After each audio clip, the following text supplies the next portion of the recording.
What is up, guys? That's here bringing you the NPA Week 10 match, and this is the team prediction segment that I usually do. So basically, for those of you that don't know, in this segment I usually tell you guys which Pokemon I predicted the opponent to bring and why, and that's what we're going to do.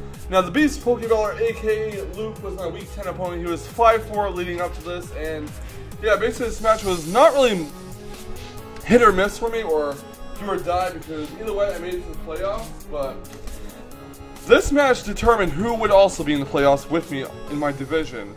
If I won the battle, then Jodor would be secured into the playoffs. If Luke, aka the Beast Pokeballer, won his battle, then he would have a better shot at getting the playoffs instead of Jodor. So that's what really this battle was all about. And since I respected both players, there was really no reason for me not to try my best to win this and just let the chips fall where they may. So yeah. The Beast Pokeballer, aka the coach of the Dallas Staraptors, was my Week 10 opponent. Week 10 is the final week before the playoffs begin. So, yeah. These are the ones that I predicted my opponent to bring. And let's start off with the first one, which is Darmanitan.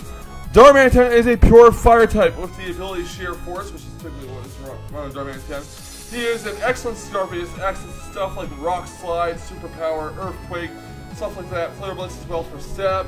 The reason why I predicted him to bring that is because Darmanitan can actually resist all Volcarona's hits, and Volcarona is something I'm very known for using in the league very often, so I figured that he would pick that. Plus Darmanitan's Rock Slide and Flare Blitz one-hit KOs Volcarona. The next Pokemon I predicted him to bring was Raichus as a Claret. Raichus is a specially defensive wall that he drafted. It is a fairy type, only weak to Poison and Steel, and I really didn't draft anything that was super effective against fairy types, except for maybe Skarmory and its Iron Head, and Skarmory isn't really known for being invested in attack, so yeah. Also, it can take a few hits from Volcarona well and probably Toxic Solid, so I figured he was going to do that to wall out my Volcarona. Again, I was known for using Volcarona a lot in the league, so it would make sense that I bring a special wall against it. The third Pokemon I predicted him to bring was Starmie, a water psychic type. Starmie I predicted him to bring because of Stealth Rocks. Starmie can get rid of the rocks via Rapid Spin, as he'll probably want to keep the rocks on the field as much as possible because of to preserve his Dragonite's multi-scale and Darmanitan's health. Starmie has access to stuff like Ice Beam, Grass Knot, Thunderbolt, stuff like that. It makes her an excellent special attacker. You can run it as Life Orb or Leftovers, or even Analytic Choice Specs if you really wanted to, but Starmie was the other Pokemon I predicted him to bring. Dragonite was actually the fourth Pokemon I predicted him to bring. Blech, sorry.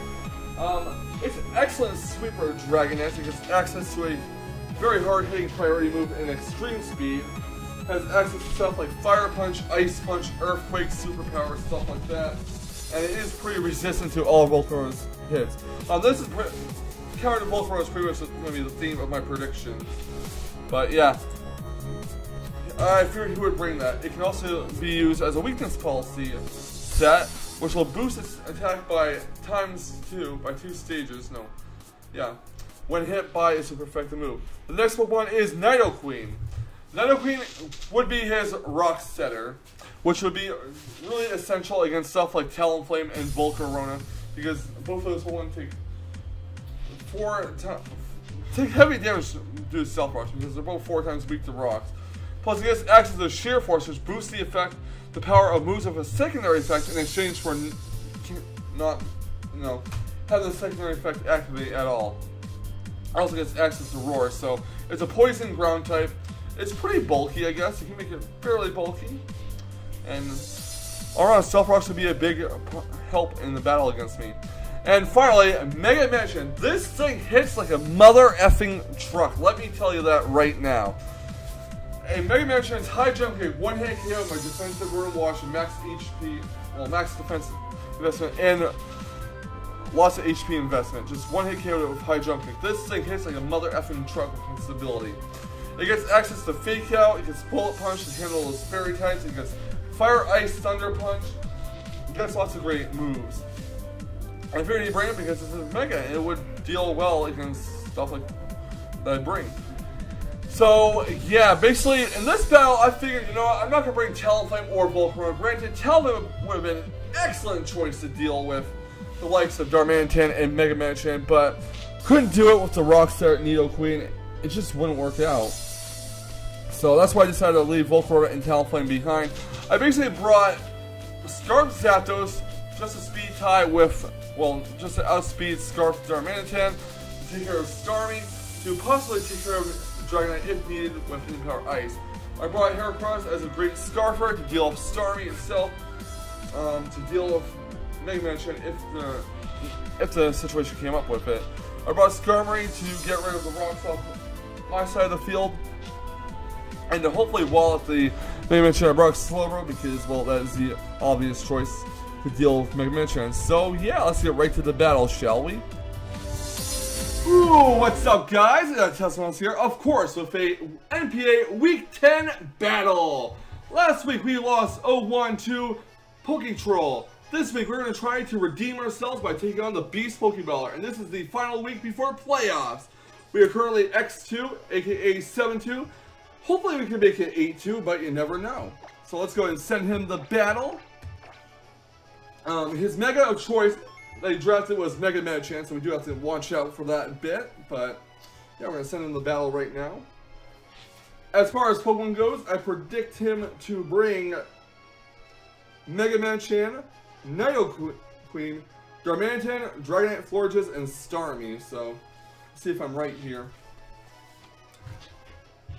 This match isn't do or die like I thought it was going to be. Either way, I make the playoffs.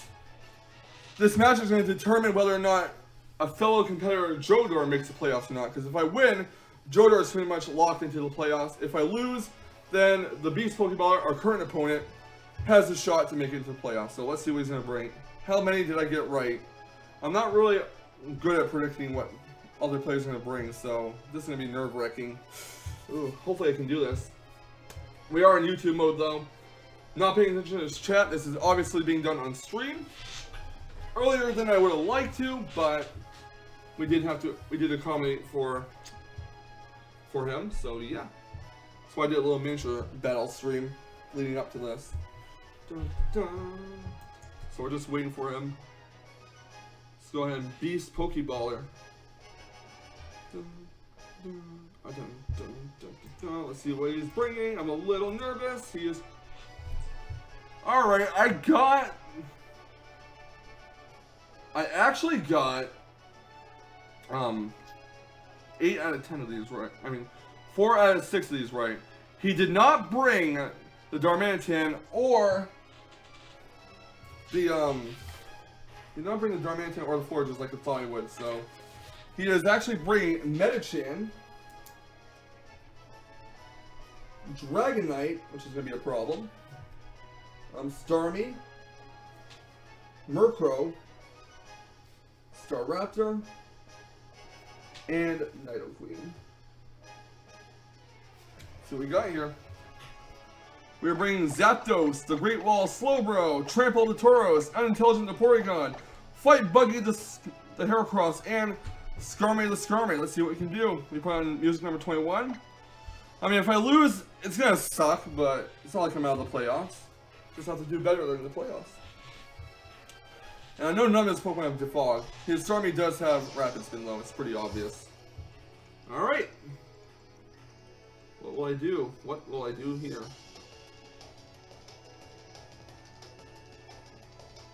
Cuddle the Dragonite. Ooh, that's not what I like to see.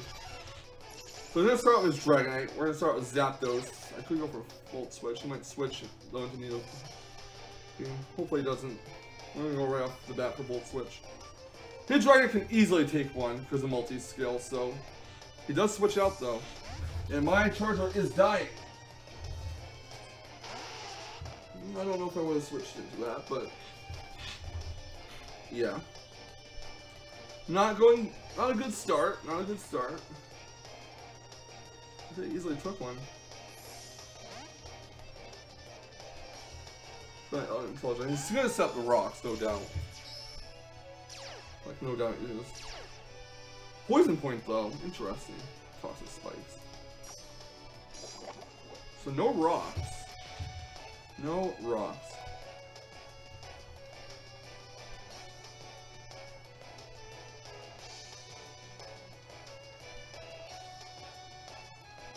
I'm gonna go for the Ice Beam. Unfortunately, he does not have Sheer Force, so it's not like we were gonna be able to do extra damage to him. Ooh, Slowbro though. Ah! Slowbro, why? Why you gotta do that?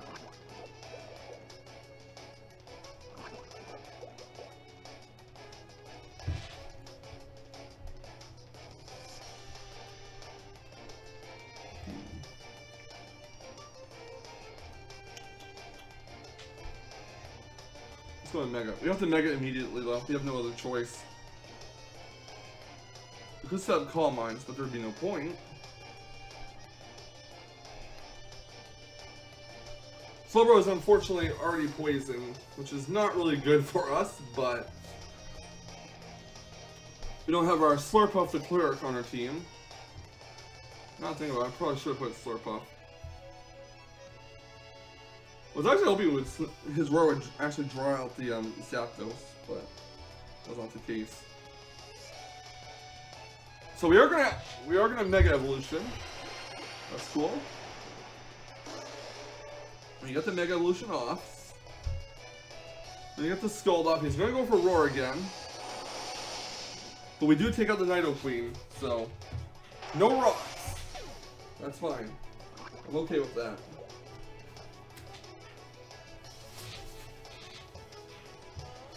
He only gets one layer of Toxic Spikes out. Little pimp. Ooh.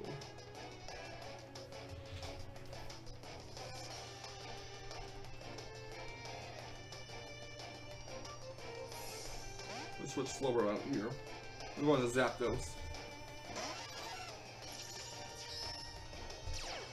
We're going to exert our pressure. We'll go for a taunt, which is fine by me.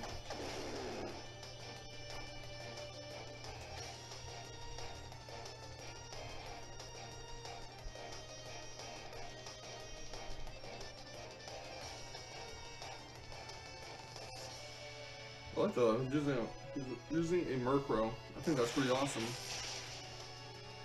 So Thunderbolt could have killed. Unfortunately. Let's Storm. Nightshade? Alright, Nightshade. Oh, we're taunt again.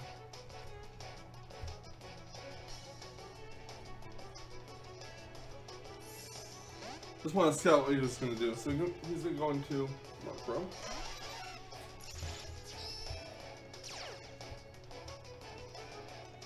Go for taunt.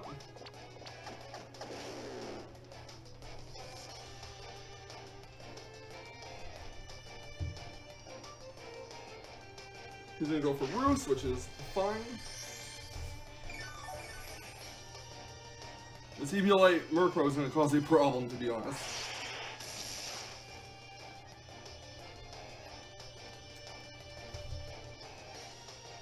You can keep roosting it up, actually.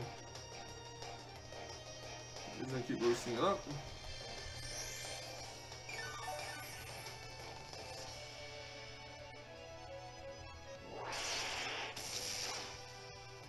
Eventually, he's gotta get critical hidden, so. Eventually. We're already in a pretty good position here because we have. He can keep on going for Roost. And he's not going to do that, he's going to let his Murkrow faint, which is actually what I want to see happen. I did not want that thing on the field.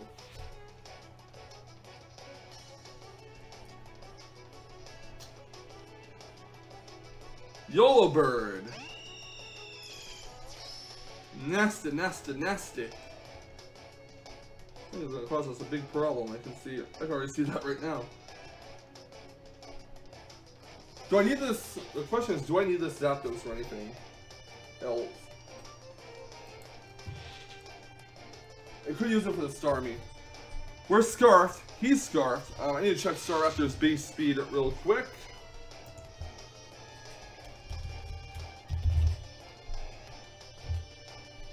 So Raptor's base 100, so it all comes down to a speed tie. I'm not liking that. But we're gonna hope we can break the speed tie, and we do! So I'm assuming this Staraptor is actually Scarfed.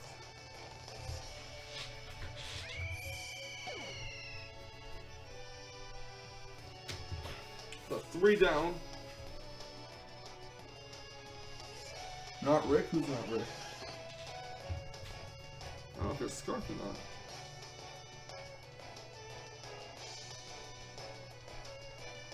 Just in case you are, we'll switch into Porygon to trace that natural cure, hopefully. Get rid of the poison. Let's stop the bets.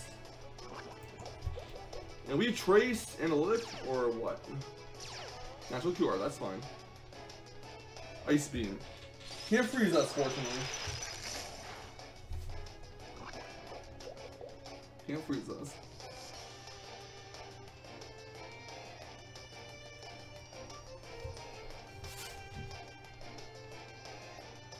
Go for a side shot here. And that's okay.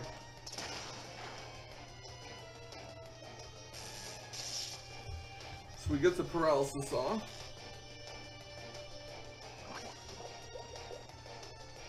Go for a cover. I really want to get this Toxic Spice off because I do want to switch in some of my grounded Pokemon rather safely and not have them, you know, suffer from poison damage.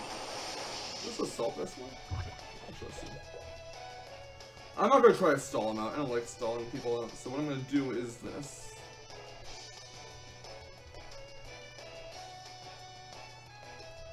We're actually going to go for Tri-Attack.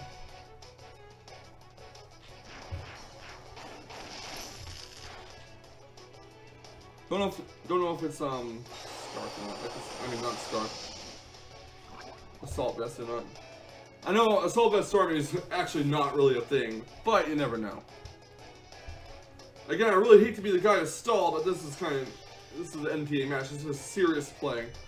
He's gonna switch out and go into Mr. Miyagi, the Metachan. Nice.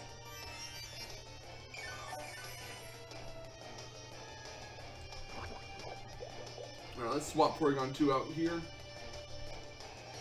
Let's get the natural cure going.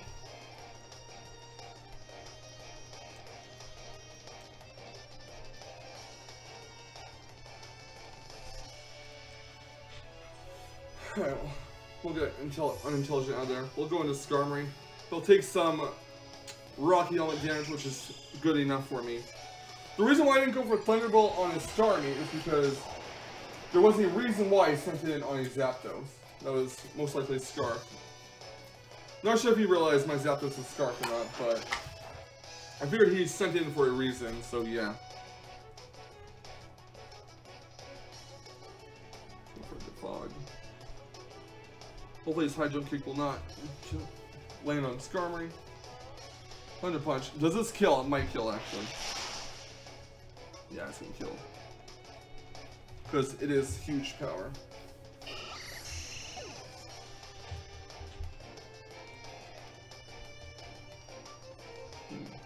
It's one of the Zapdos.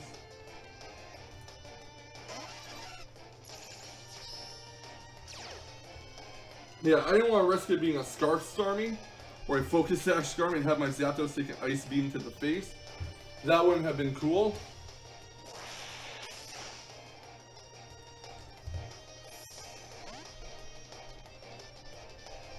That would have been bad. Come on, Mega Slow, bro. 10 headbutt, that's fine. We'll take some poison damage. So Thunder Punch might actually kill at this range. It might actually kill. But then again, we do have super huge defense and we are Bold Nature. No, it does not.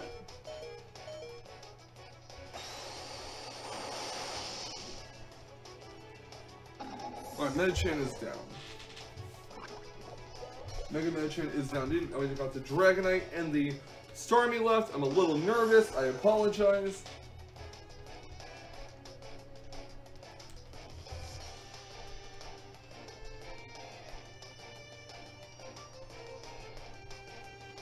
Let's go to Heracross.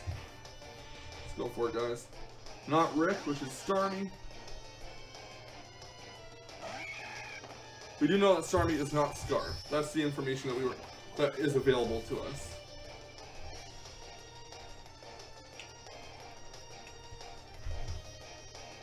We got knockoff. Get that Moxie boost going.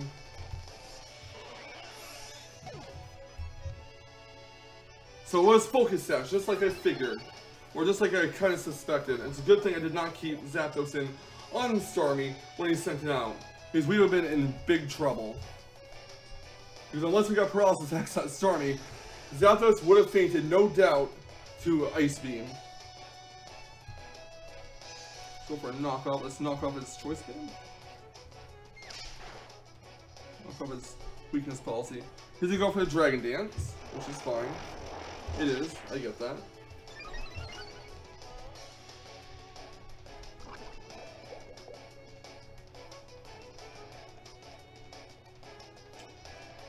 Okay, I'm a little nervous. I'm a little nervous here.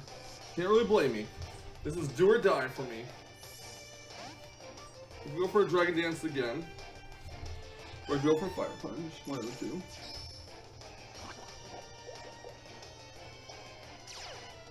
Trace multi-skill, that's fine. Oh yeah, he's gonna go for Dragon Dance. He's gonna go for it. But does he go for the Roost? That is the question. And can we take a +2 attack from it? That's another question.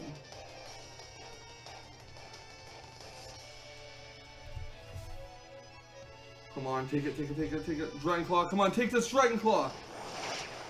Yes!